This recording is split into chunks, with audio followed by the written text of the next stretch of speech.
તો અરવલ્લી જિલ્લાના મેઘરજ તાલુકાના નવાગામ ખાતે 11નો ત્રિદિવસીય પરંપરાગત મેળાનો પ્રારંભ થયો છે।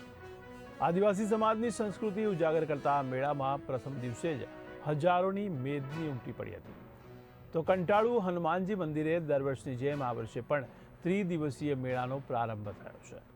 આ મેળો તારીખ 27 ફેબ્રુઆરીથી 1 માર્ચ દરમિયાન યોજાશે।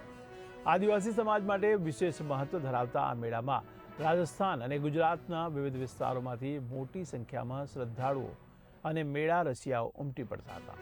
ત્યારે ત્રિદિવસીય મેળામાં માટીના વાસણો, પરંપરાગત ઢોલ, તીરકામઠા, લોક હસ્તકલાનો સામાન તથા ગ્રામ્ય જીવનની ઝાંખી દર્શાવતા સ્ટોલો એ ખાસ આકર્ષણનું કેન્દ્ર બન્યા છે।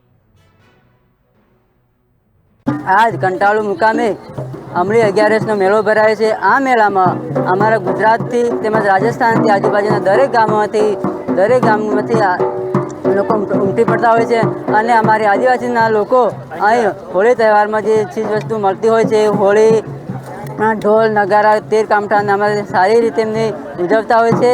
તેમજ આ મેળામાંથી ખરીદી કરીને લોકો હોળીનો ઢોલ ખરીદીને તે પોતાના ગામમાં જે હોળીના દિવસે રાત્રે ઢોલ વગાડીને તેમાં હોળી ઉજવીને મોજ મસ્તી એકબીજા ભાઈચારાથી એ લોકો મોજ કરતા હોય છે। તેમજ ધૂળેટીના દિવસે પણ એકબીજાને આળી મારીને એકબીજાના ઘરે ઘરે જઈને મોજ મસ્તી ઢોલ વગાડીને આનંદથી ઉજવતા હોય છે। આ અમારી આદિવાસીની સંસ્કૃતિ છે। અહીંયા દર વર્ષે ફાગણ મહિનાની અંદર ફાગણ સુદ 11, 12 અને 13 એમ ત્રિદિવસીય અહીંયા મેળો ભરાય છે। આ હનુમાનજી દાદાનું જે મંદિર છે એ 400 વર્ષ જૂનું છે।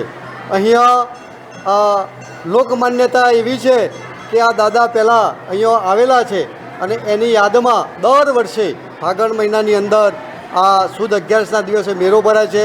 આ મેળાની અંદર આજુબાજુ રાજસ્થાન, મધ્યપ્રદેશ અને ગુજરાતમાંથી પણ મેઘરજ તાલુકો, ભિલોડા તાલુકો, આ વિજયનગર તાલુકો, આ બધા તાલુકામાંથી પ્રજા અહીંયા આવે છે।